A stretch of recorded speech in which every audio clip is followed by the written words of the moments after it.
أعوذ بالله السميع العليم من الشيطان الرجيم. بسم الله الرحمن الرحيم. InsyaAllah kita mula, kita tunggu 15 orang.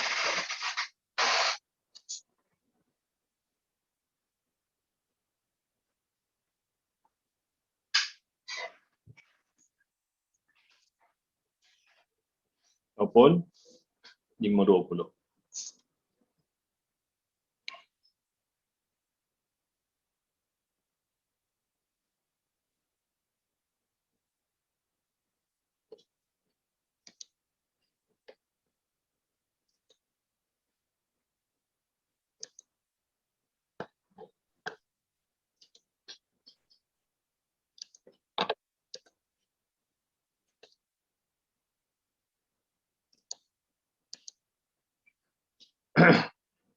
أعوذ بالله السميع العليم من الشيطان الرجيم. بسم الله الرحمن الرحيم. الحمد لله رب العالمين والصلاة والسلام على أشرف الأنبياء والمرسلين وعلى آله وصحبه أجمعين. اللهم صل على سيدنا محمد وعلى آله وصحبه وبارك وسلم. سبحانك لا علم لنا إلا ما علمتنا إنك أنت العليم الحكيم ولا حول ولا قوة إلا بالله العلي العظيم. اللهم لا سهل إلا ما جعلته سهلا وأنت تجعل الحزن إذا شئت سهلا. ثم أما بعد. Assalamualaikum warahmatullahi wabarakatuh dan salam sejahtera. Serta selamat petang daripada Masjid Al-Falah di Eja 9 petang ini di Masjid Hujan Lebat. Alhamdulillah hujan rahman insya-Allah. Yang mana bila turun hujan kita disunatkan untuk berdoa Allahumma sayyibna sayyiban nafi'a. Ya Allah, timpakanlah ke atas kami timpaan yang baik insya-Allah. Okey, alhamdulillah. Syukur kita pada Allah Subhanahu Wa Taala. Allah izinkan, Allah berikan kemudahan kepada saya dan juga kepada pelajar-pelajar saya semua untuk bersama-sama pada kelas sesi yang ke-7 pada hari ini, KFM sesi 7 daripada 13 sesi insya-Allah untuk bulan Julai 2021. Okey, juga alhamdulillah syukur juga Allah bagi kita kesihatan dan kemudahan untuk bersama-sama semalam tak larat. Dia bukan demam. Demam tu demam sekejap aja. Dia cuma tak larat. Kita berlawan dengan macam, orang kata apa? Nak buat apa? Nak habis cepat. Dia ayat tu. Jadi relax lah. Santai je lah. Santai je lah. Sambil layan kepala, layan kesakitan, layan orang kata apa? Tegang urat dan sebagainya tu. Relax je lah. Okay.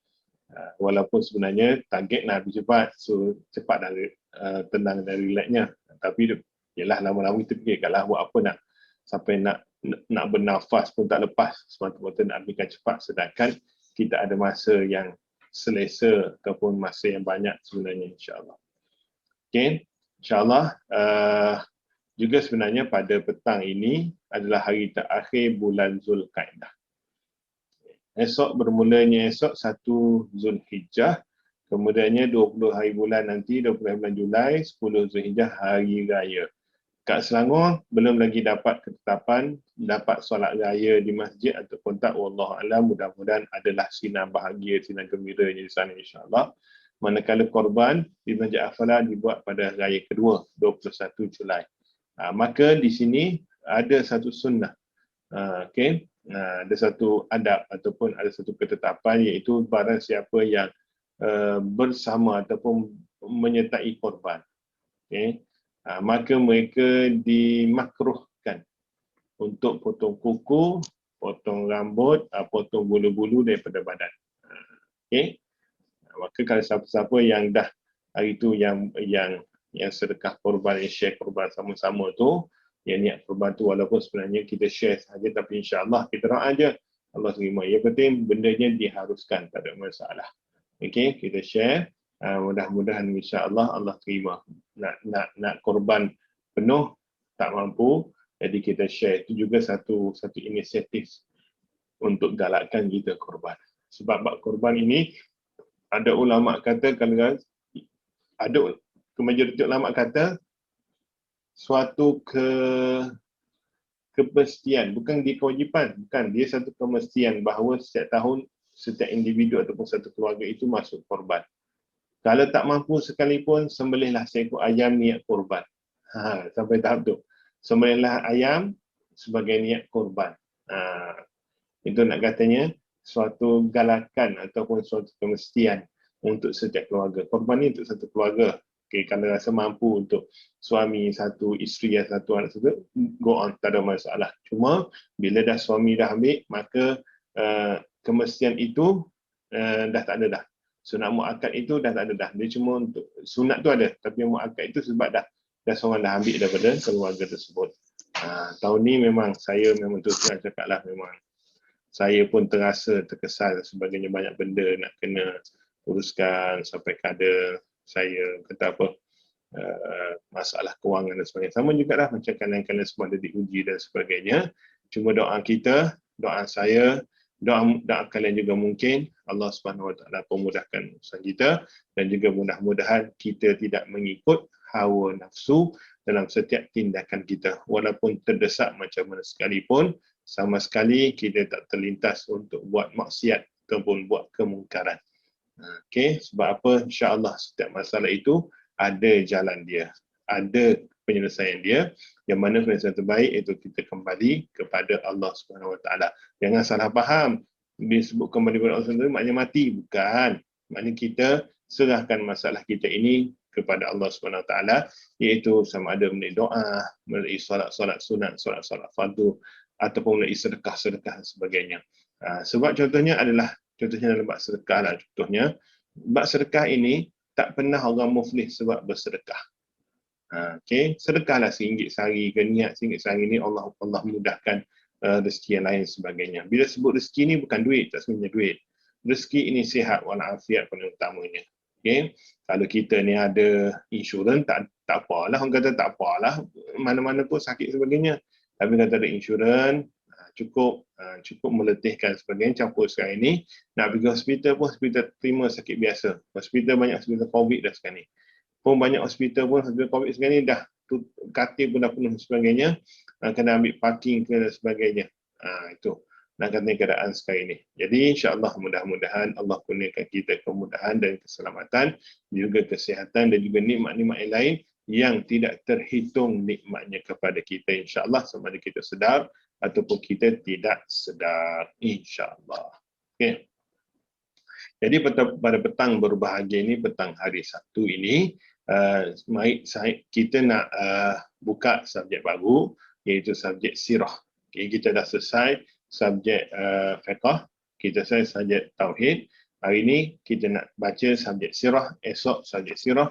Kemudiannya kita buka subjek akhlak, 2 kali subjek akhlak. Kemudian kita nak tutup dengan 3 kali subjek Al-Quran, insya-Allah. Okay. Saya sambung baca sirah nabawiyah, sirah Nabi Muhammad sallallahu alaihi wasallam, pengajaran dan pedoman. Okey. Kita baru ni dah baca dah bahagian pertama. Okey, hari ni nak baca pada bahagian kedua, iaitu permulaan wahyu sehingga hijrah ke Habsyah. Okey. Habsyah ni Syam. Habsyah ni kalau kita sekarang Ethiopia. Ethiopia lah. Apa negara kalau ni? Ethiopia tu negara standard tu. Dia dekat dekat dengan Afrika tu, Ethiopia. Dekat dengan Guinea, sebagainya tu. Okay. Jadi insya-Allah sama-sama kita mohon rahmat dari Allah Subhanahu Wa Taala. Sama-sama kita buka kelas kita dengan bacaan surah Al-Fatihah, dan kemudiannya kita terus kepada bacaan tahiyat, insya-Allah. Al-Fatihah. A'udzubillahi minasyaitonirrajim. Bismillahirrahmanirrahim. Alhamdulillahirabbil alamin. Ar-Rahmanir-Rahim. Maliki yaumiddin. Iyyaka na'budu wa iyyaka nasta'in. Ihdinas siratal mustaqim. Siratal ladzina an'amta 'alaihim ghairil maghdubi 'alaihim waladdallin. Amin. At-tahiyatul mubarakatus salawatut thayyibatu lillah. Assalamu alayka ayyuhan nabiyyu wa rahmatullahi wa barakatuh. Assalamu alayna wa ala ibadillahis salihin. Asyhadu an la ilaha illallah wa asyhadu anna Muhammadar Rasulullah. Allahumma salli ala Sayyidina Muhammad wa ala ali Sayyidina Muhammad kama sallaita ala Sayyidina Ibrahim wa ala ali Sayyidina Ibrahim wa barik ala Sayyidina Muhammad wa ala ali Sayyidina Muhammad kama barakta ala Sayyidina Ibrahim wa ala ali Sayyidina Ibrahim fil alamin innaka Hamidum Majid. Bismillahirrahmanirrahim. Sirah Nabi Muhammad sallallahu alaihi wasallam bahagian kedua, permulaan wahyu sehingga hijrah ke Habsyah. Hijrah ini berpindah ke Habsyah. Okey, jangan salah faham bila sebut hijrah ke Habsyah ini bukannya yang kita dengar hijrah ke Madinah itu hijrah Nabi sallallahu alaihi wasallam, bukan. Ini hijrah para sahabat ke Habsyah sebelum berlakunya hijrah Nabi ke kota Madinah. Hijrah yang terbesar itu hijrah Nabi Muhammad SAW ke kota Madinah. Okey. Yang pertamanya adalah peristiwa-peristiwa sejarah. Dalam tempoh ini, peristiwa sejarah berikut terbukti berlaku. Yang pertamanya, wahyu diturunkan kepada Rasulullah SAW. Apabila Nabi SAW berusia genap 40 tahun, Jibril turun membawa wahyu kepada baginda. Ia berlaku pada hari Isnin 17 Ramadan. Okay. Berlakunya penurunkan Al-Quran ini, yang dalam buku ni kata 17 Ramadan ini yang disebut sebagai majoriti lah. Majoriti, jumhur ulama sebut. Akan tapi banyak tarikh yang lain. Tarikh yang lain ada yang kata bulan Muharram, ada yang kata bulan Safar, ada yang kata bulan Rabiul Awal dan sebagainya. Kena ingat, saya sebut dulu, kita tak fokus pada tarikh bila. Kita fokus pada apa yang penting, apa yang pengajaran daripada peristiwa tersebut. Sebab kalau kita sekarang ini tak apa, kita boleh cek JPN dan sebagainya. Okey. Benda ni macam ni, yang kita duduk bergaduh, ada orang bergaduh, tak, nuzul Quran tak berlaku pada bulan Ramadan dan sebagainya. Okey. Yang penting kita nak ambil adalah pengajaran daripada peristiwa turunnya wahyu kepada Rasulullah sallallahu alaihi wasallam. Imam Al-Bukhari rahimahullah meriwayatkan kepada kita tentang cara penurunkan wahyu daripada kitab sahihnya dengan sanad bersambung kepada Sayyidatina Aisyah radhiyallahu anha. Kata beliau, perkara pertama yang mula berlaku kepada Rasulullah sallallahu alaihi wasallam, mimpi baik ketika tidur. Baginda hanya memimpi melihat ia datang seperti cahaya subuh. Kemudiannya ditimbulkan kepada baginda rasa cinta untuk berkhulwah ataupun berkhalwat ataupun berseorangan bersendirian. Baginda berkhalwat di Gua Hira. Okey. Berkhalwat ini itulah yang kita sebut dengan bila orang kena tangkap khalwat tu, tangkap basah itu berkhalwat. Iaitu mereka walaupun khalwat mereka itu kan di sini dia kata seorang. Kenapa yang berkhalwat itu dua orang? Berkhalwat itu namanya bersunyi-sunyian. Bukan sebab berdua tu, bukan. Sebab bersunyi-sunyian laki dan perempuan yang bukan mahram dalam bilik. Okey. Hatta sekalipun, kalau dia kat taman sekalipun, kalau dia dua orang kat situ je, orang lain semua tak ada, maka dia juga namanya berkhalwat. Okey. Betul. Tak sebenarnya bila sebut berkhalwat ini, berlakunya hubungan lelaki perempuan tu bukan. Yang penting sekali, lelaki dan perempuan itu berdua-duaan dalam satu tempat, tanpa orang lain. Itu yang berkhalwat kita faham daripada pejabat agama. Manakala Rasulullah SAW berkhalwatnya Rasulullah ni bersendirian, Rasulullah SAW bermunajat. Okey, bermunajat, berdoa, berzikir kepada Allah Subhanahu Wa Taala daripada mimpi baik yang hadir kepada baginda. Okey. Baginda beribadah di dalamnya untuk beberapa malam sebelum pulang menemui keluarganya bagi mengambil bekalan untuk khulwah seterusnya. Kemudian baginda kembali menemui Khadijah, isteri baginda, mengambil bekalan seumpamanya. Sehinggalah wahyu kebenaran diturunkan kepada baginda ketika berada di Gua Hira. Okey. Ulang alik macam tu sebagainya sehingga sampai semasa turunnya wahyu yang daripada diturunkan oleh Sayyidina Jibril alaihissalam. Okey, malaikat Jibril. Malaikat Jibril ini kalau Islam malaikat Jibril. Kalau dari segi namanya Kristian Angel Gabriel. Okey. Dan saya pasti juga adalah dari segi agama Hindu pun juga dia ada nama-nama dan sebagainya. Okey. Sebab mereka ini orang kata apa? Wallahu alam. Okey. Kalau Kristian, ya betul. Dia daripada Nabi Isa alaihissalam, walaupun tak disebutkan, maka apa yang berlaku pada Muhammad juga berlaku kepada Nabi Isa. Okey. Manakala Hindu ini merupakan disebut, kita pernah baca dulu, Hindu ini merupakan agama rekaan, agama ikut akal daripada daripada Gautama Buddha. Okey, selepas cipta agama Buddha, beliau buat pula agama Hindu. Okey. Sehinggalah wahyu kebenaran turunkan kepada baginda ketika berada di Gua Hira. Malaikat Jibril datang menemui baginda seraya berkata, bacalah. Bacalah ini ayat Quran, surah Al-Qalam. Surah Al-Qalam berada. Surah Al-Alaq. Okey. Iqra. Iqra. Iqra. Iqra. Alif Hamzah, Qaf, Ra, Alif Hamzah. Iqra. Okey. Baginda menjawab, aku tidak tahu membaca. Okey. Ma ana biqari'in. Ya betul, sebab disebut dalam sejarah bahawa Nabi SAW ini adalah seorang ummi. Ummi ini tidak boleh membaca, tak boleh. Bukan maksudnya buta huruf tu, bukan. Maksudnya adalah baginda boleh membaca dan boleh menulis, tapi ikut pada orang masa tersebut. Dia tak, maknanya kalau kita sekarang ni kalau nak tulis sains tu, kalau matematik tu, teorem Pythagoras tu, tu bukanlah. Maknanya kalau setakat 1 tambah 1, 2 tambah 2 boleh lah. Tu maksudnya. Kemampuan macam tu. Dia tak boleh ayat-ayat yang tinggi-tinggi pasal langit bumi, pasal apa sebagainya tu tak sampai. Okey.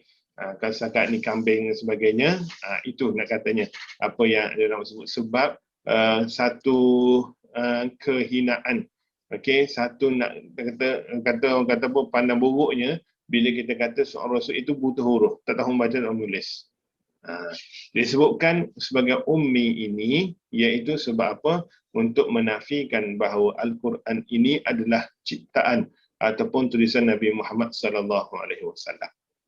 Itu maksud dia. Okey. Maknanya kalau setakat nama saya Ismi, nama saya Muhammad Hakimi, itu maksudnya, itu bolehlah. Cuma yang lagi banyak, lagi tinggi dan sebagainya itu di luar pengetahuan. Itu maksudnya yang ahli ulama sebut sebagai ummi ataupun buta huruf. Kalau kita kat sini, bila sebut simpulan bahasa dia adalah seorang buta huruf, kita akan confirm kata satu, tak pandai baca, tak pandai menulis, tak pandai mengira. Okey, 3M. Dulu masyhur ni 3M. Adakah anak anda mampu menguasai 3M? Membaca, menulis, mengira. Okey. Baginda menceritakan, maka dia memegang dan menutupi aku sehingga aku merasa kepenatan. Maknanya peluk tu, malaikat Jibril alaihissalam peluk baginda itu sampai rasa lemas. Macam tu. Okey. Kemudian dia melepaskan aku. Malaikat Jibril berkata lagi, bacalah, Iqra. Jawab baginda, ma ana biqari'in, aku tidak tahu membaca. Kemudian peluk lagi untuk kali yang kedua. Okey. Rasa lemas. Kemudiannya melepaskan lagi. Kemudiannya yang ketiga adalah bacalah, Iqra. Kemudiannya aku berkata, baginda SAW berkata, aku tahu ma ana biqari'in. Kemudiannya dia buat lagi sekali yang ketiga, peluk dan juga sampai baginda lemas. Kemudiannya melepaskan baginda sekali yang berkata, Iqra bismi rabbikal ladzi khalaq. Bacalah wahai Muhammad dengan nama Tuhanmu yang menciptakan segala makhluk. Dan ayat-ayat yang seterusnya. Surah Al-Alaq. Itu nak katanya permulaan turunnya wahyu kepada baginda sallallahu alaihi wasallam. Ini juga yang pakai motivasi ambil, iaitu kalaulah kawan ni rasa susah, maka peluk dia. Kita nak pujuk anak kita, peluk. Jangan marah-marah tapi peluk. Kita tenang, kita lepaskan. Rasa peluk, sebagainya. Itu cara untuk tackle perasaan, biar rasa hilang, rasa gemuruh. Tu nak kata benda macam ni sebenarnya kalau kita melihat dari satu sudut yang lain, boleh dia membantu sebagai motivasi untuk diri kita. Okey. Itulah nak katanya permulaan turunnya wahyu pertama kepada baginda sallallahu alaihi wasallam. Nah, tak ada dah tu. Lepas baginda tak ada dah orang lain. Jangan pula kita claim pula, Ustaz, semalam saya didatangi oleh malaikat. Tak ada dah. Okey. Diakhiri dengan Rasulullah sallallahu alaihi wasallam. Okey. Setelah itu Rasulullah sallallahu alaihi wasallam punah dalam keadaan gemetar. Baginda mendapatkan Khadijah binti Khuwailid radhiyallahu anha, iaitu isteri baginda. Saya berkata, selimutkanlah aku, zammiluni, zammiluni. Khadijah segera menyelimutkan baginda sehingga rasa hilang rasa takut. Baginda menceritakan apa yang berlaku dan berkata, aku bimbangkan diriku. Yalah, tak pernah jumpa, tiba-tiba jumpa, buat macam tu. Peluk sebagainya, suruh baca dan sebagainya. Maka akan rasa gemuruh, rasa takut pada diri baginda sallallahu alaihi wasallam. Kemudiannya lantas Khadijah radhiyallahu anha berkata, tak mungkin. Itu nak katanya seorang isteri yang solehah, yang baik. Okey, tak mungkin, demi Allah, Allah tiap sekali akan menghina kamu. Dia nampak dah di manakah taraf ataupun status suami dia. Okey.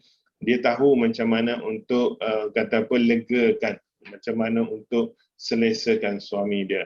Okay, kamu menyambung silaturahim, menanggung pihak yang lemah, memberi pendapatan kepada yang tak berharta, memelihara tamu dan menolong mereka yang hak. Okay, nak katanya bila orang buat baik-baik ini, takkan ada benda jahat yang akan datang nak kacau. Orang buat baik kan. Okay, itulah fungsi seorang isteri, iaitu untuk melegakan, menselesakan suami dia. Bukan menambah lagi, you good, bukan. Itulah nak katanya fungsi seorang isteri. Okay. Setelah itu Khadijah bersama Rasulullah SAW berangkat menuju Waraqah bin Naufal bin Asad bin Abdul Uzza. Waraqah merupakan sepupu Khadijah, yang mana seorang lelaki yang menganut agama Nasrani semasa jahiliyah. Beliau boleh menulis bahasa Ibrani. Bahasa Ibrani adalah kitab Taurat, okay? Ataupun Injil, bahasa Ibrani. Beliau telah menulis Injil dalam bahasa Ibrani setakat yang dikehendaki Allah. Ketika pertemuan ini, dia telah tua dan buta. Itu nak katanya daripada sini juga kita boleh sebut bahawa bagaimana antara Nabi Isa alaihissalam dengan Nabi Muhammad sallallahu alaihi wasallam, dia tak adalah sampai jauh 2 atau 300 tahun. Sebab Waraqah bin Naufal, penulis Taurat, penulis Injil, masih hidup lagi. Okey, tu nak katanya. Maknanya timeline antara Nabi Isa alaihissalam dinaikkan ke langit hinggalah diutuskan Nabi Muhammad sallallahu alaihi wasallam, ulama sebut antara tempoh 80 ke 100 tahun sahaja. Maknanya usia agama Kristian, agama Nasrani dalam tempoh itu sebelum diutuskan Nabi Muhammad sallallahu alaihi wasallam. Okey. Boleh tengok Google, boleh cek Google sebagainya, tengok timeline setiap agama. Okey. Khadijah berkata, wahai sepupuku, dengarlah kisah daripada anak sahabatmu. Maka Waraqah bertanya kepada baginda, wahai anak sahabatku, apa yang kamu lihat? Lantas Rasulullah SAW menceritakan apa yang lihatnya. Waraqah berkata, ia adalah namus, pembawa wahyu, iaitu Jibril, yang pernah turun kepada Nabi Musa alaihissalam. Alangkah baiknya kalau aku masih muda, remaja dan kuat. Semoga aku masih hidup ketika kamu mengusirmu keluar. Itu nak katanya. Maknanya, bila menjadi seorang Nabi ini, dia ada potensi untuk dihalau keluar oleh kaum dia. Lantas Rasulullah SAW bertanya, adakah mereka akan mengusir aku keluar? Dia berkata, Waraqah menjawab, dia berkata, ya, tiada seorang lelaki yang datang bawa seperti apa yang kamu pasti, membawa seperti yang kamu bawa, pasti akan dimusuhi. Sekiranya aku sempat dengan hari itu, aku akan menolong kamu semampuku. Tidak lama kemudian, Waraqah meninggal dunia. Sementara wahyu pula telah terhenti sementara waktu. Maknanya, apabila Rasulullah SAW dengan Khadijah radhiyallahu anha berjumpa dengan Waraqah selepas turunnya wahyu Iqra bismi rabbikal ladzi khalaq, maka selepas itu ada ruang masa wahyu lambat turun. Sehinggalah kepada kematian Waraqah bin Naufal. Okey. Status Waraqah bin Naufal ada yang menyebut bahawa beliau meninggal dalam keadaan ahli kitab. Ahli kitab ni maknanya iaitu yang yakin dan percaya dengan kitab-kitab sebelum Al-Quran, yang mana juga disebut sebagai ahli syurga. Okay, ahli kitab ini yang original kitab tu, bukannya yang sudah diselewengkan, bukan yang tu, yang original, yang asli. Okay. Yang terseleweng itu alim ulama sebut bahawa dia sudah pun terkeluar daripada istilah kitab. Sama juga adalah sembelihan kitab. Ahli kitab itu adalah ahli kitab yang pegang betul-betul dengan Taurat dan juga Injil yang asli, bukan yang telah pun diselewengkan. Maknanya sekarang ni memang tak jumpa lah. Sebab apa? Ahli kitab ini bila diutuskan Nabi Muhammad SAW, mereka automatiknya akan juga menganut agama Islam. Okay? Cuma ada yang tidak mengisytiharkan sebab nanti akan dibunuh oleh kaumnya. Okay. Dalam riwayat Ibn Hisham daripada Ibn Ishaq disebut, Jibril datang menemui Rasulullah SAW ketika baginda sedang tidur di Gua Hira. Dia datang dengan bawa sejenis bekas daripada sutra yang diletakkan kitab dalamnya. Jibril berkata, wahai Iqra. Okay. Ayat tadilah Iqra bismillah. Iqra, bacalah wahai Muhammad dengan nama Tuhanmu yang menciptakan segala makhluk.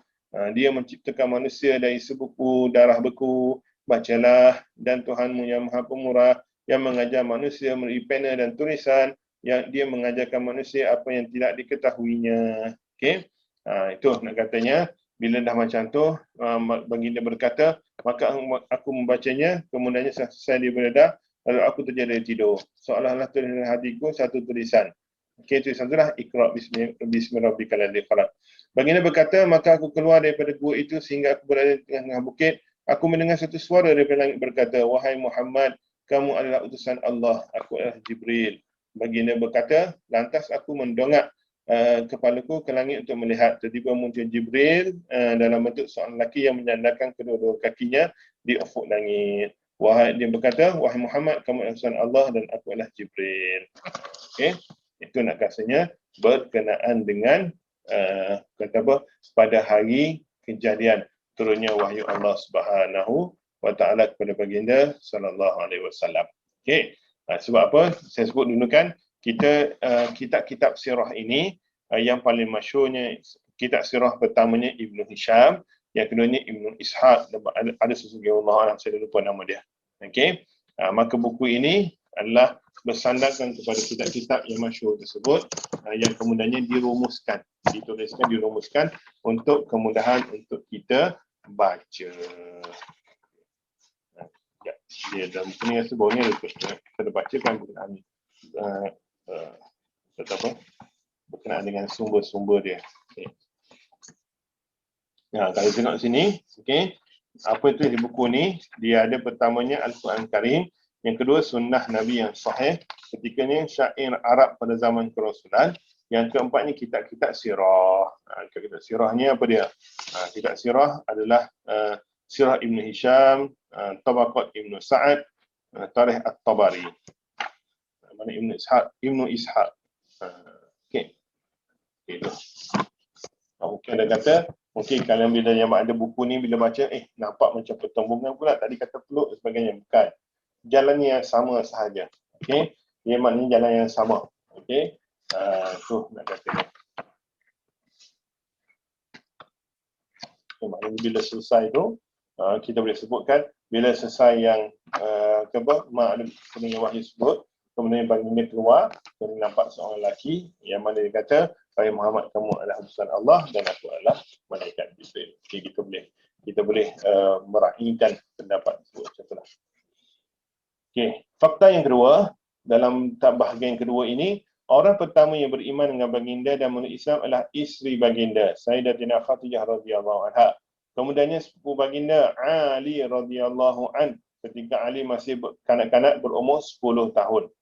Kemudiannya diikuti oleh bekas hamba baginda Zaid bin Harithah.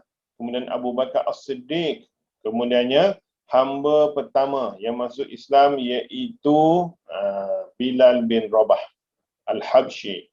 Oleh itu Khadijah merupakan orang pertama beriman kepada baginda secara mutlak. Okey, pertama beginilah.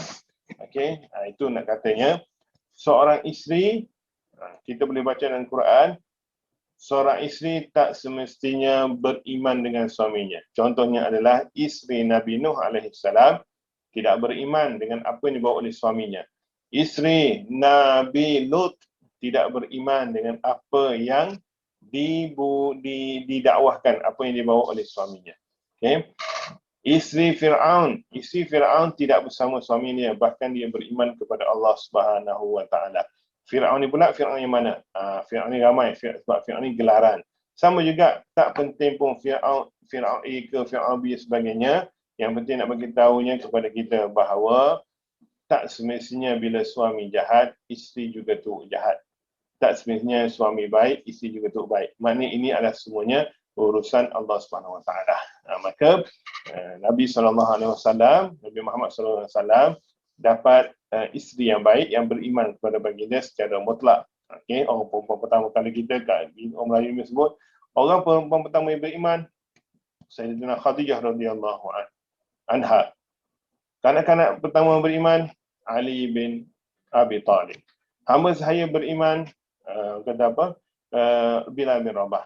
Orang dewasa pertama beriman, orang dewasa lelaki, Abu Bakar As-Siddiq. As-Siddiq tu apa dia? As-Siddiq itu yang sentiasa membenarkan. Okey.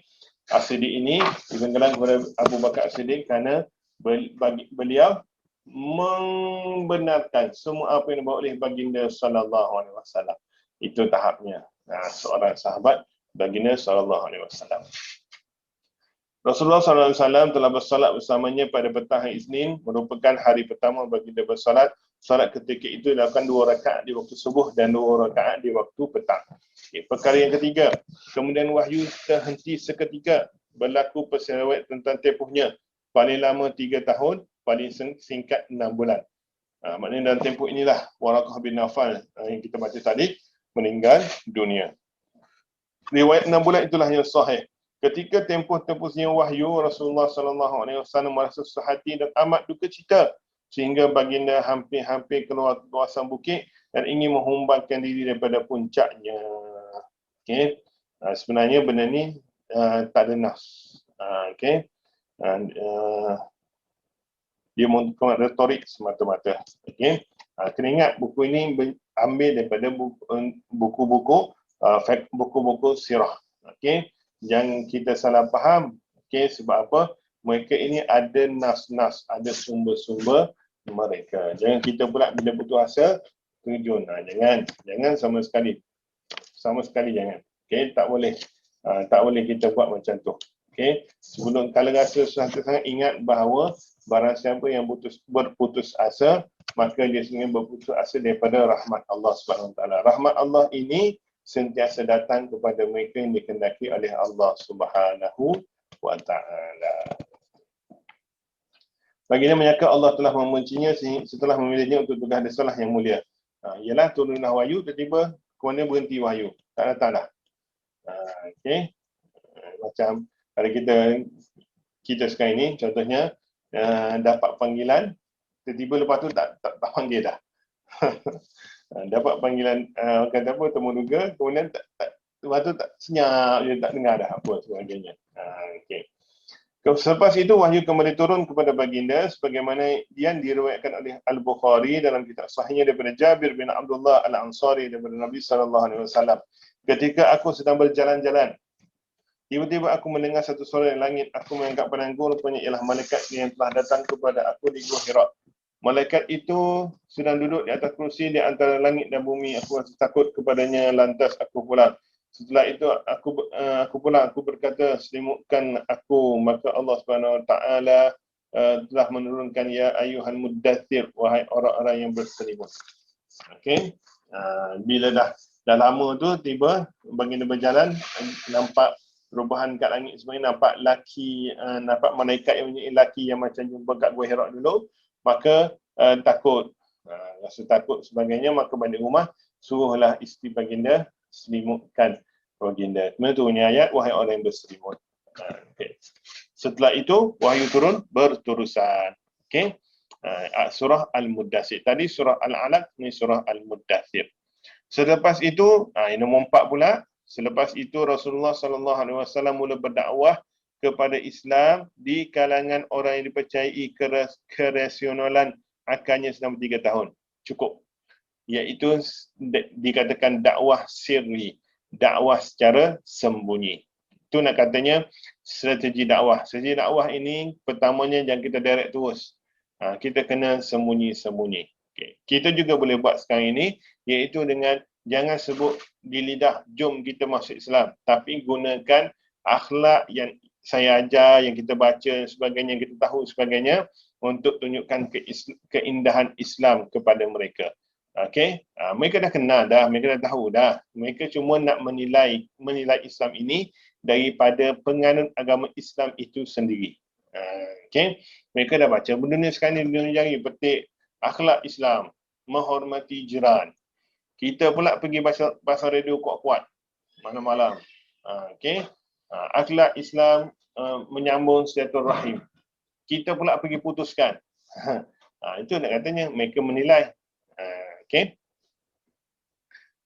Hasilnya beberapa orang lelaki dan wanita yang terkenal dengan pemikiran yang matang dan juga sejahtera telah memeluk Islam. Apa? Okay. Setelah bilangan mereka yang memeluk Islam mencapai kira-kira 30 orang. Okay. Allah memerintahkan Rasulnya untuk menyampaikan dakwah secara terang-terangan. Okay. Maknanya bila dah ramai, ingat macam mana sekalipun kita perlukan backup. Bila ada backup, maka insya-Allah apa jadi pada kita, insya-Allah kita boleh berdiri tegak. Kita boleh orang kata apa? Kita boleh tetap tegak di tempat kita. Bukannya macam lalang. Okey. Angin tiup ke kiri, kita ke kiri. Angin tiup ke kanan, kita ke kanan. Okey. Tapi kita tegak dengan apa yang kita buat. Okay.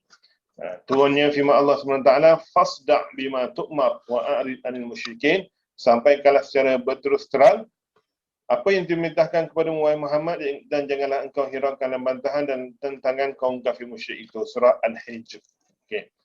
Kemudiannya nombor 5, bila dah dakwah terang-terangan inilah, maka bermulanya tribulasi, bermulanya ujian kepada baginda dan juga sahabat-sahabat baginda. Yang nombor 5-nya, ikrar dakwah secara terang-terangan itu bermulalah peringkat menyakiti orang-orang mukmin yang baru memeluk Islam. Bahkan Rasulullah SAW turut sama disakiti. Orang musyrik merasa bimbang bila Rasul memperbodohkan pemikiran mereka, membongkar kecacatan tuhan-tuhan mereka dan mengemukakan agama baru kepada mereka. Agama itu mengajak kepada Tuhan yang Esa, Tuhan yang tak dapat dilihat oleh mata dan pandangan, sedangkan Dia yang mengetahui hakikat pandangan mata. Dia juga Tuhan yang maha lemah lembut, lagi maha mengetahui apa yang telah dan akan berlaku. Okay. Dalam bab ini, nombor 5 ini, poinnya adalah kenapakah mereka tak nak. Okay. Kenapakah mereka tak nak Islam ini tersebar? Kenapakah mereka marah? Okay. Sebab apa mereka takut? Bila Islam ini tersebar, maka mereka akan hilang pengaruh. Okay. Mereka tak boleh lagi nak kaya. Mereka tak boleh lagi nak gunakan nama Tuhan untuk buat keuntungan dan sebagainya. Itu nak katanya. Mereka takut macam tu. Mereka bukannya takut penganut lari sebagainya. Okay. Bila penganut lari, maka kewangan pun larilah. Itu harta dunia pun lari jugalah. Itu nak katanya. Okay. Sebab kalau masa itu zaman Arab Jahiliyah, yang kaya akan terus kaya, yang miskin akan terus miskin, bahkan boleh bertukar jadi hamba. Maka Islam datang di tengah-tengah kegelapan itu, Islam cahaya datang tengah kegelapan itu untuk menerangi kegelapan tersebut. Maka takutlah orang-orang yang berdiri dengan kejahatan, dengan kegelapan tersebut, takut-takut mereka akan orang kata apa, hancur musnah. Okay. Itu.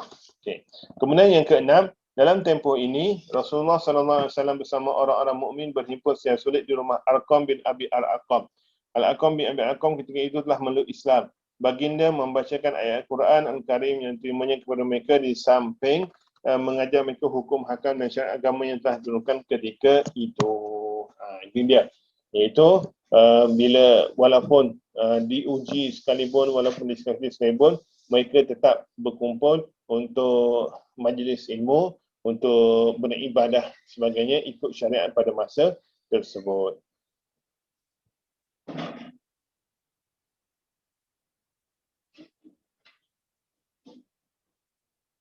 Okay, yang ketujuh. Pada suatu hari Rasulullah SAW diperintahkan untuk memberi amaran kepada kaum keluarganya yang terdekat. Maka baginda berdiri di Bukit Safa. Safa dan Marwah itulah di Bukit Safa, menyeru satu persatu keluarga Quraisy. Baginda mengajak mereka kepada Islam dan meninggalkan penyembahan berhala. Baginda memotivasi mereka kepada syurga dan memberi amaran tentang neraka. Ekor dakwah itu Abu Lahab menengking baginda. Celaka kamu, adakah untuk ini kamu mengumpulkan kami? Okay. Kemudiannya nak katanya sampai peringkat dakwah secara terang-terangan ini, baginda naik atas bukit, baginda panggil orang-orang Quraisy yang kabilah Quraisy untuk datang. Okey.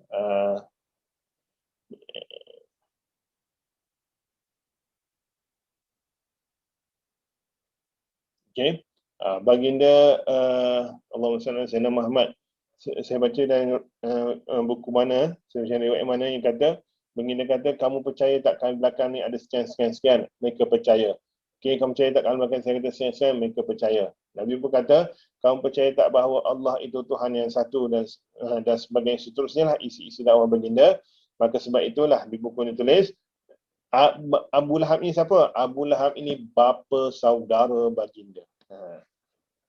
Kalau dah bagi bapa saudara pun menghalang, bapa saudara pun kata apa, menentang, berusaha menentang dakwahnya.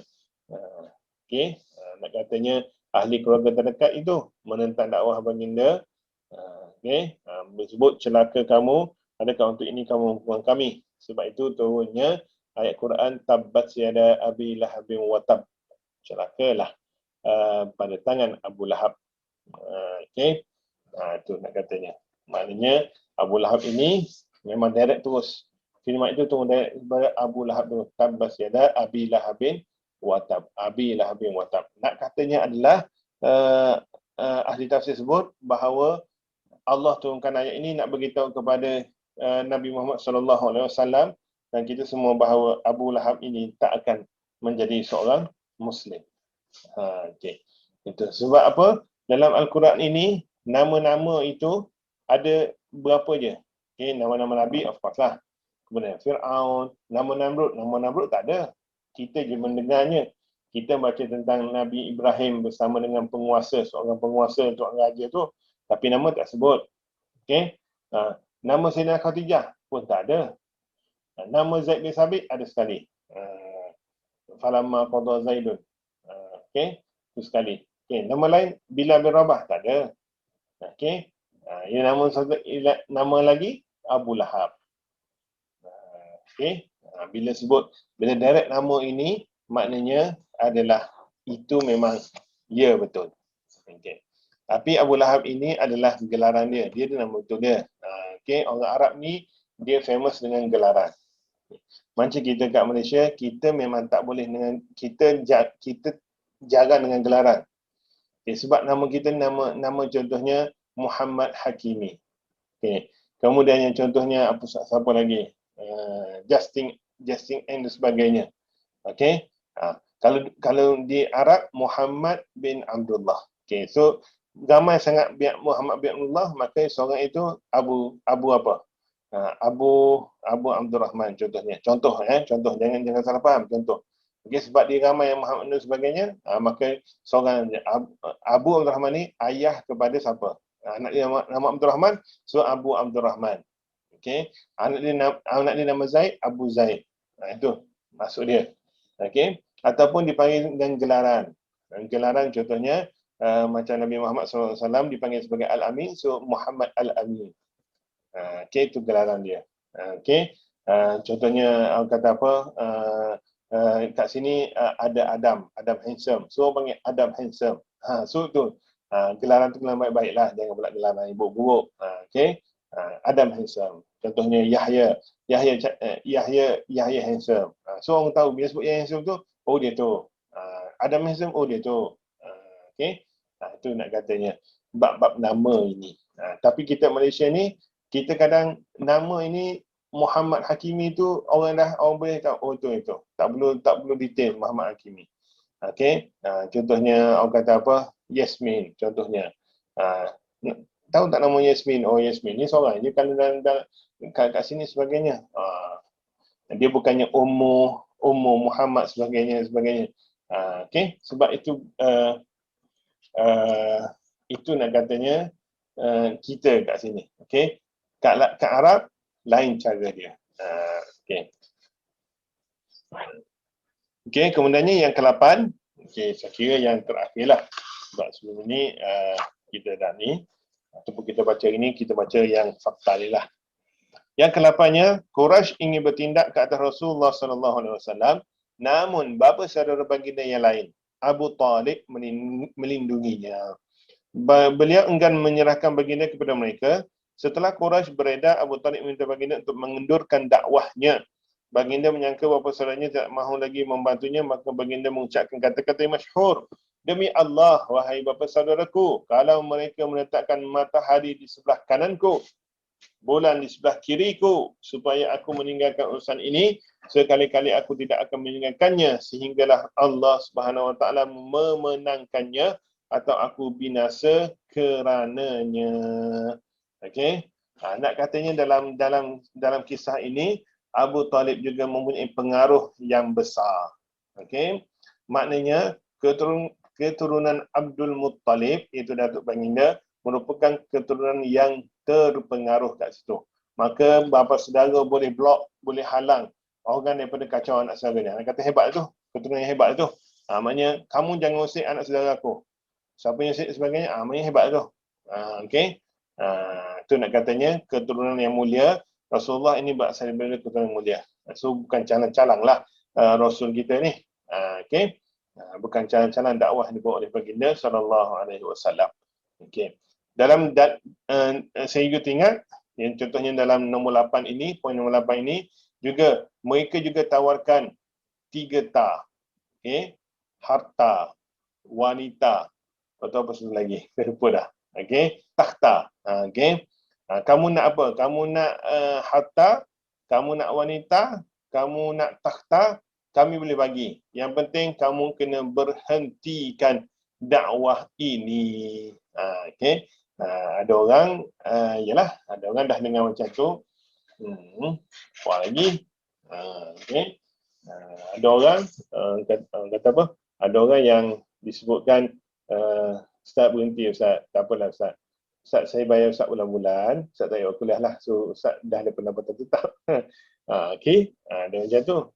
Sebab kita boleh sebut bahawa duit bukan segalanya, tapi segalanya nak duit. So nak tak nak, kena ada duit. Jadi kecuali mereka yang kata apa, memilih jalan yang sebenarnya benda macam ni, masing-masing ada hikmah masing-masing. Okay, kita tak boleh hukumkan. Mungkin mereka kata, ya betul, saya ni, tapi saya guna penulisan pula. Saya tak boleh cakap, tak apa. Orang tak nak bagi saya bercakap, saya guna penulisan pula. Bila saya rasa dah penat dan sebagainya, saya dah tersampai apa yang saya nak, saya berhenti dah, tak apalah. Rezeki Allah di mana-mana. Okay. Kita jangan sesekali menghukum orang. Sebab kita ni bukan penghukum. Kita ini hanyalah pendakwah sahaja. Okay. Jangan sama sekali kita kata, oh sebab dia dan sebagainya, oh dia berhenti. Mungkin dia ada sebab lain. Okay. Mungkin dia rasa penat, mungkin dia rasa nakkan berehat sekejap dan sebagainya. Sebab kita ini manusia ni ada limit dia. Kita boleh cerita pasal tauhid pun ni kan, manusia ada limit dia. Jangan kita push sampai over limit, sebab takut nanti kita exhausted, kita penat. Okay, kita penat, kita menyusahkan, kita memudaratkan diri sendiri. Sedangkan kita nak guna badan kita ini lama lagi sehinggalah masa dijemput oleh Allah Subhanahu Wa Taala. Okey. Kemudiannya selepas peristiwa tersebut, nombor 9, orang musyrik semakin hebat mengikuti Rasulullah SAW dan para sahabat sehingga ada yang mati diseksa dan ada mati buta, ada yang buta. Okay? Yang contoh mati diseksa iaitu orang pertama yang mati diseksa iaitu namanya Yasir. Okay?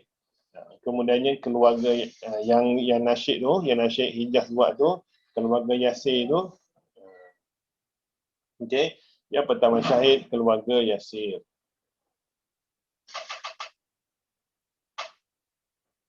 Apa? Ya. Okey. Yang pertamanya keluarga Yasir. Okey. Kemudiannya saya nak ceritakan bila time datangnya dia nak diseksa Ammar bin Yasir pula, maka Yasir kata apa? Yasir kata okey, tak apalah.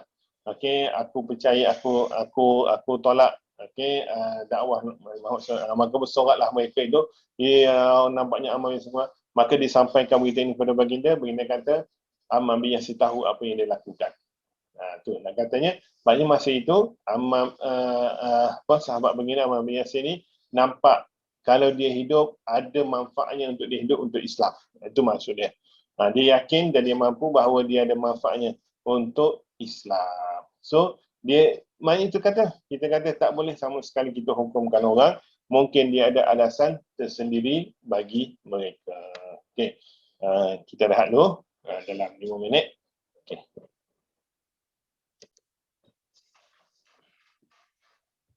Bismillahirrahmanirrahim. InsyaAllah kita sambung. Tadi rehat sekejap. Kawan lama datang. So, kita menyambung silaturahmi. Masa COVID ni. Susah orang datang masjid. Jarang orang datang masjid ni. Jadi bila datang tu satu keterujaan untuk meraihkan yang datang. Okey, kita sambung. Saya rasa cukuplah sebenarnya tu untuk baca berkenaan dengan orang kata apa, bahagian kedua, sejarah Nabi SAW, Nabi terima wahyu, kemudiannya bagaimana penyampaian dakwah baginda pertamanya Nabi secara diam-diam, secara senyap, kemudiannya bila dah ni sampai wahyu untuk secara terang-terangan, maka bermula bila terang-terangan itulah bermulanya mihnah dan tribulasi, ujian kepada Rasulullah SAW dan juga sahabat-sahabat baginda. Ada yang dicederakan, ada yang didera, sampai ada yang terbunuh. Okey, ada yang cacat, orang kata apa, cacat kekal. Okey, yang mana yang terbunuh, yang syahid, yang pertama syahid iaitu keluarga Yasir, yang mana seterusnya apabila sampai kepada penderaan ataupun penyiksaan untuk anaknya Ammar bin Yasir, maka bila sampai Ammar ini, maka Ammar kata, saya tak percaya kepada dakwah Nabi Muhammad sebagainya. Maknanya dia menafikan. Okey, tapi dalaman dia tetap yakin dan percaya dengan Allah Subhanahu Wa Taala. Maka bila Ammar bin Yasir sebut macam tu, maka gembiralah orang kafir Quraisy. Dan sebenarnya kemudian sampailah berita kepada baginda sallallahu alaihi wasallam. Maka baginda kata apa? Ammar tahu apa yang dia lakukan, yang mana zahirnya sahaja, akan tapi batinnya, hatinya tetap dengan Allah Subhanahu Wa Taala, tetap dengan agama Islam. Okey. Maka itulah apa yang kita nak buat hari ini. Pengajaran kita boleh buat bahawa dakwah bukan mudah. Dakwah mesti susah. Okey. Sama ada susah pada kita ataupun susah untuk orang lain terima kita. Okay. Sebab itu yang penting sekali bila sebut dakwah ini kena ada istiqamah. Okay. Dakwah bukan seterusnya orang sambut terus kita beritahu pertama suruh orang sambut, kan. Okay, dia ambil masa. Yang penting pendakwah itu mesti bersabar. Okay. Dan juga cara dakwah ini kalau kita yakin dan berani, kita boleh gunakan mulut ataupun gunakan lidah. Marilah beriman kepada Allah SWT. Okay, kalau rasa belum lagi ada kekuatan, boleh gunakan cara dakwah bilhal, dakwah dengan keadaan kita, dengan adab, dengan akhlak. Okay. Mudah-mudahan kita ini bukakan jalan untuk hidayah kepada mereka. Kita bukan bagi hidayah. Yang bagi hidayah adalah Allah SWT. Sama juga kita bukan beri mereka kefahaman, tapi yang memahamkan mereka adalah Allah SWT. Cuma kita buka jalan untuk mereka faham tentang Islam ini. Okey. Sebab kadang kita takut juga adalah bila kita terover lebih janji, kalau kamu masuk Islam, kamu beritahu saya mampu tolong dan sebagainya. Okey, banyak berlaku kes itu, iaitu kemudiannya bila masalah dia pergi jumpa kepada orang yang ajak dia Islam, mengadu sebagainya. Orang Islam kata, saya cakap je, saya pun tak ada duit sebagainya. Itu bahaya. Nanti mereka akan menyalahkan dan sesungguhnya pandang serong pada Islam. Islam ni agama janji je. Buatnya tak, janji sahaja. Maka hati-hatilah kalau sebagainya. Sebab tu saya kata, kita dakwah gunakanlah akhlak dan juga adab yang Islam ajar kepada kita, sunnah Nabi Muhammad sallallahu alaihi wasallam. Okey. Ada soalan berkenaan dengan sirah? Esok insya-Allah kita habiskan bahagian kedua ni untuk sejarah dia. Okey. Okey, kalau tak ada, saya nak sebut kita sama-sama dah nak masuk bulan nak masuk raya korban ni. Okey, kita nak berbicara berkenaan dengan korban akikah. Yang pertamanya yang saya sebut tadi iaitu hukum korban ini adalah sunat muakkad, sunat yang dituntut untuk satu family. Bukan satu orang, dan bentuk satu family. Kalau satu family seorang dah buat, maka yang lain itu adalah tidak sunat muakkad, sunat sahaja, tidak sunat muakkad. Okey. Adakah jatuh hukum berdosa kalau tak korban? Dia tengok pada keadaan dia. Yang penting tak jatuh berdosa, cuma dia macam tak sempurna. Okey. Dia sebab sunat muakkad dia bukan wajib. Bila bukan wajib, maka dia tak berdosa pun kalau tak buat. Cuma dia macam amalan tidak sempurna lah kalau dia mampu. Okay. Bila masuk mampu ni apa? Mampu ini iaitu dia boleh beri makan untuk raya pertama dan 3 hari raya tasyrik.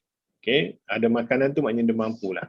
Tapi sekarang ini, contohnya kalau Majlis Afalah ini, saya dimaklumkan harga lembu meningkat. Sebab apa? Dalam tempoh PKP dan sebagainya ni, permintaan tinggi, penawaran rendah. So, harga lembu tinggi sikit lah. Sebab itu, kita masjid ambil keputusan 800 untuk bahagian. 7 bahagian, 8 kali 7, 5,600 untuk seekor lembu. Kalau macam tahun lepas, dia 700 lebih je. Ini 800 lebih. Okay. Dalam masa yang singkat ini, Alhamdulillah lah. Kalau Majlis Afalah ni, Alhamdulillah lah. Okay. Cuma itu hukum dia, iaitu sunat muakkad. Okay. Kemudiannya, macam mana daging korban itu? Daging korban ini, walaupun kita kata saya masuk korban, so saya nak semua dagingnya, tak ada masalah. Cuma, sunnahnya adalah 1/3 daripada bahagian kita tu. Ingat, bila kita kan kongsi 7 bahagian, so kita akan dapat 1/7.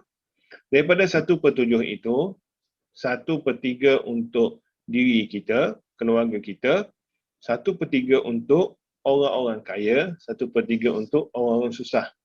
Kenapa orang kaya kena bagi juga? Orang kaya bagi ni sebagai untuk menyambung silaturahim, menyambung silaturahmi.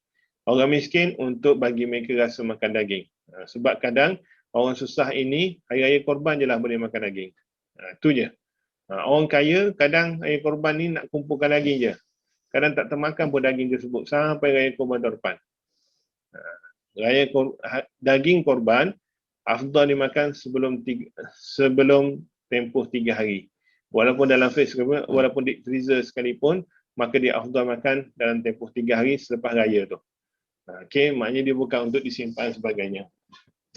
Okey. Dan kemudiannya seterusnya, apa hukum pula anggota lain? Anggota lain itu hak milik pemilik korban. Maka terpulanglah pada mereka. Kalau mereka halalkan pada masjid, so terpulang pada masjid lah macam mana. Tapi kalau mereka nak, mereka berhak untuk minta. Sebab itu hak milik mereka. Okay. Sebab ada orang kata risau juga sebenarnya isu ni. Ada orang kata masjid tak tanya pun kepada peserta. Masjid tu buat keputusan dan sebagainya. Okay. Lainlah kalau masjid yang subsidi kan, harga lembu contohnya 800 satu bahagian, so masjid tanggung 300, peserta tanggung 500. Tak apa lagi lah kalau masjid buat macam tu. Tapi ni semuanya totalnya peserta yang bagi, sebab kita risau juga. Okey. Kemudiannya korban ini juga memerlukan akad. Sebab apa ni namanya jual beli? Jual belinya lebih baik dengan akad. Akad ni itu saya baru ni kan saya dah tulis dalam WhatsApp group kan, saya bagi kita tulis, saya mewakilkan kepada contohnya Masjid Afalah lah, contohnya Masjid Afalah untuk beli, menyembelih dan menguruskan korban saya pada tahun ini kan Allah Ta'ala. Itu maksudnya. So pihak masjid akan jawab, contohnya saya, kalau saya wakil pihak Masjid Afalah menerima wakalah ini. Okey, kan Allah Ta'ala. Okey. Itu namanya jual beli. Okey. Kemudiannya apa? Apakah hikmah korban ini?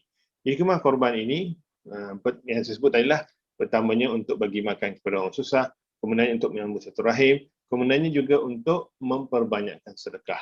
Kemudiannya juga apa lagi? Untuk binatang ini hadir kepada kita di hari kiamat sebagai saham kepada kita. Okey, akaun kepada kita. Kemudian apa lagi? Untuk orang kata apa? Merasai.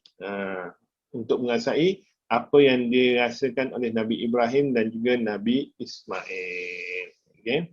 Kita dah baca dah mengenai apa, kita sebut dah apa yang berlaku, iaitu Nabi Ibrahim sampai wahyu kepada penginda, iaitu untuk bagi dia menyembelih Nabi Ismail alaihissalam. Okay. Macam mana kisah dia adalah, kita pun Nabi Ibrahim ini kahwin lambat. Okay. Dia kahwin dengan Siti Sarah. Okay. Kemudiannya tak dapat anak, kahwin wahyukan pula kahwin dengan Siti Hajar. Dapat anak. Okay. Namanya Ismail. Kemudian Nabi Ismail ini, okay, nak katanya pengorbanan seorang ayah dan juga seorang Nabi dan Rasulullah. Okay. Dibawa Siti Hajar dan juga Nabi Ismail ini ke kota Mekah daripada Palestin. Tinggal situ ditinggalkan pula Nabi Ismail dan juga Siti Hajar itu berdua ke situ. Masa tu Mekah bukannya Mekah makmur sekarang ni, Mekah tak ada orang. Masa tu pergi berdua. So berdua ditinggalkan Siti Hajar dan juga Nabi Ismail, berdua ditinggalkan kota Mekah. Okey. Nabi Siti Hajar Nabi Ismail lapar, kemudian Siti Hajar berlari daripada Safa ke Marwah sebagainya itu. Okey, yang mana kita kata sa'i semasa umrah dan tawaf ataupun semasa haji tu. Kemudiannya cukup masa Nabi Ibrahim datang lagi, bawa wahyu Allah untuk menyembelih. Bayangkan itu. Okay. Pengorbanan seorang ayah dan juga seorang anak yang yakin dan percaya dengan Allah Subhanahu Wa Taala. Nabi Ismail disebut lagi, buatlah ayah, sesungguhnya saya yakin itu adalah arahan Allah dan saya adalah orang yang sabar. Okey, itu bagaimana pengorbanan Nabi Ibrahim alaihi salam dan juga Nabi Ismail alaihi salam. So, kita masuk korban ini walaupun satu bahagiannya sebenarnya juga kita tu sama ada saham untuk merasai pengorbanan Nabi Ibrahim dan juga Nabi Ismail. Pengorbanan apa? Pengorbanan RM1,000. Sebab apa? Kita bayar RM800, kita hanya dapat 3 kilo daging. 3 daging, 1 kilo daging fresh, RM30, so RM90 sahaja. So mana baki dia Ustaz? 800 baki dia adalah RM710. Mana baki dia lagi? Mesti saya dapat baki, tulang dan sebagainya. Itu nak katanya maknanya kita berkorban. Okay, kita bersedekah. Kita kata apa? Gunakan duit kita ini untuk berkorban di jalan Allah Subhanahu Wa Taala. Okay. So itu untuk mula-mulalah. Okay, namanya korban. Okay. Ada soalan? Tiba berubah soalan. Okay, ada soalan?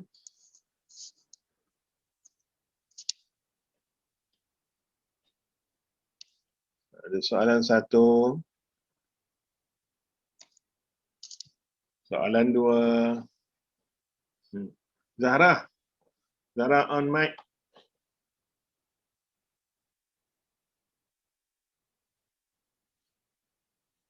Mana Zahra?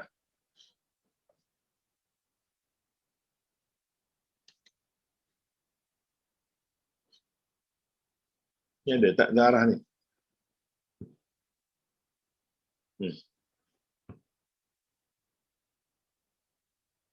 Baik. Nak sebut sekarang, sangka lain pula. Zahra, buka mic. Mak berdua ke hari ni? Ke seorang? Oh, berdua. Alhamdulillah. Berdua, Alhamdulillah. Handsome, comel-comel pasangannya. Pasangan yang sejoli. Merpati dua sejoli. Okay. Okay. Tak ada soalan. Kalau tak ada soalan, saya cukup sekarang ni. Okay. Sekali lagi saya sebut, beberapa perkara. Yang pertamanya adalah, tadi saya dah forwardkan untuk kursus asas mu'allaf. Untuk sesiapa yang belum masuk kursus asas mu'allaf sebab Islam, boleh join. Kalau dulu, masa kelas fizikal dulu, saya suka untuk menyebut bahawa masuklah. Rugi tak masuk. Sebab apa? Adalah free. Makan 6 kali sehari. Makan pagi 1, makan minum pagi kedua, breakfast 1, minum pagi kedua, makan tengah hari, kemudiannya adalah minum petang, kemudiannya makan malam, kemudiannya yang supper tu. Okay, kemudiannya biasanya ujung-ujung lah hari terakhir tu, penutup tu dibuat dengan kambing. Kalau dulu kambing golek. Tapi lepas-lepas tu mungkin bajet dah kurang sebagainya, tak ada kambing golek. Okay, itu join lah. Okay, cuma sekarang ini suasana berbeza sebab online. Bila online ni, orang kata apa, makan sendirilah yang kat rumah. Apa yang ada kat rumah lah, makan je lah yang kat rumah tu. Okay, cuma jangan kita pergi, kalau dululah saya sebut, jangan kita pergi untuk makan. Tapi sebenarnya pergi ni untuk kita cari kawan, untuk kita cari sahabat, untuk cari tambah ilmu. Bila cari sahabat, ilmu kita bertambah, insya-Allah. Carilah sahabat-sahabat yang baik. Sebab apa? Bila kita bersahabat, kita tahu orang kata apa yang mereka lalui. Kita boleh bandingkan dengan apa yang kita lalui. Mungkin kita lalui ini lebih teruk daripada mereka, ataupun mungkin mereka lebih teruk daripada apa yang kita lalui. Untuk sama-sama bersyukur antara satu sama lain. Okay. Kalau ada yang nak pergi, ada mereka, saya dah forward WhatsApp sekali, maka hantarlah WhatsApp kat nombor yang di dalam mesej tu lah. Okay. Yang keduanya adalah untuk para pelajar yang terkesan, okay, yang terkesan sama ada terkesan dari segi bekalan asas dan sebagainya, maka bagi tahulah. Okay, insya-Allah kalau tak mampu, kita tak mampu, kita boleh panjangkan kepada lembaga zakat untuk pokok mereka boleh bantu dan sebagainya. Yang penting sekali adalah ceritalah, jangan simpan seorang. Sebab bila simpan seorang, tak tahu.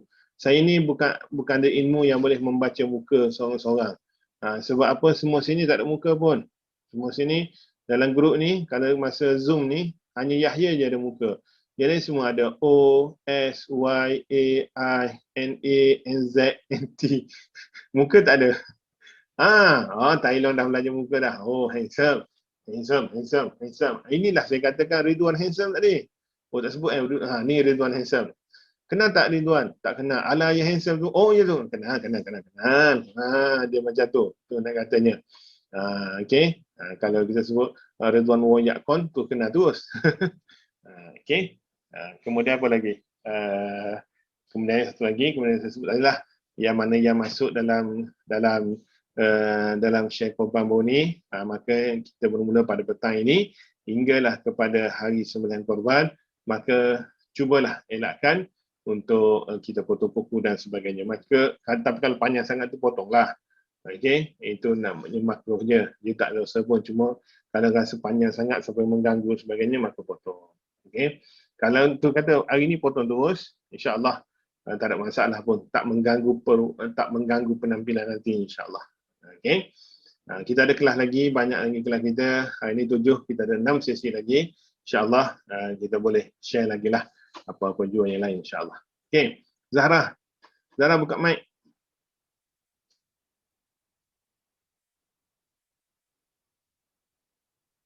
Tadi dia dah buka gambar. Zahra buka mic.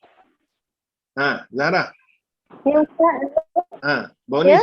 Baru ni saya bagi WhatsApp kan? Boleh baca WhatsApp tu kat saya. Dalam grup tu yang saya kata saya mewakilkan kepada Masjid Al-Falah tu. Boleh? Ada tak? Ada baca tak? Tak ada? Ada tapi Ustaz saya ingat.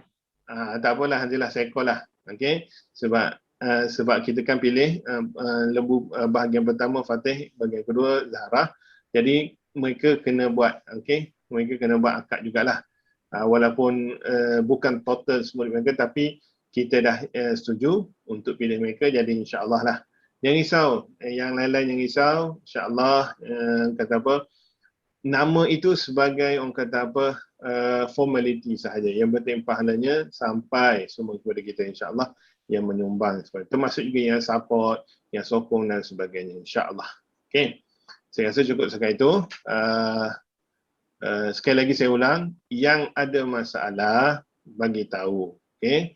Bagi tahu saya, okey. Ya betul-betul. Yang kalau bagi tahu orang lain tu, yang orang lain tu tolonglah bagi tahu saya sekali. Okey, beritahu saya sekali, jangan simpan seorang dan sebagainya, sebab tanggungjawab saya untuk bantu anda.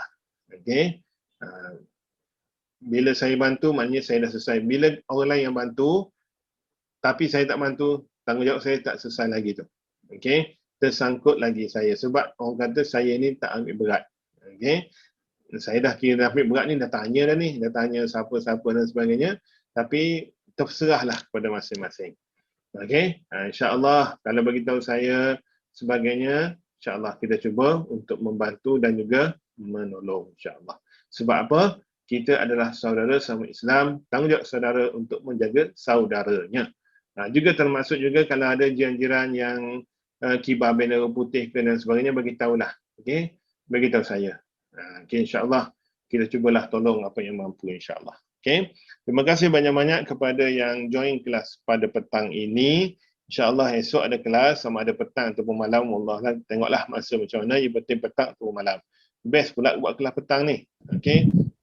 Jadi insyaAllah. Assalamualaikum Ustaz. Nak tanya Ustaz. Assalamualaikum. Ya. Boleh tanya. Sorry Ustaz, lambat Ustaz. Ini nak tanya Ustaz. Kan itu hari ada, kita mohon bantuan untuk yang orang yang pucung tu. Ya. Kan saya ada ambil dari Aisyah Mat tu kan Ustaz, dengan Puan Marisa. Masalahnya kita tak boleh rentas ke sana kan, dah lebih dari 10 kilo.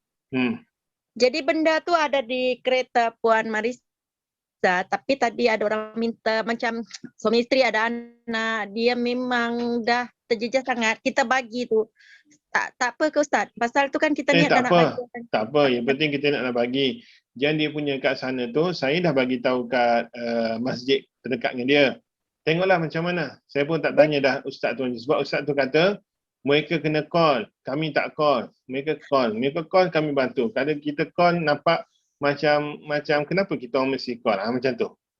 Tak, yang itu Ustaz, yang ustaz itu dari ambil dia kata, dia cakap makasih, dia cakap macam tu. Apa dia? Yang ustaz call dekat masjid tu kan?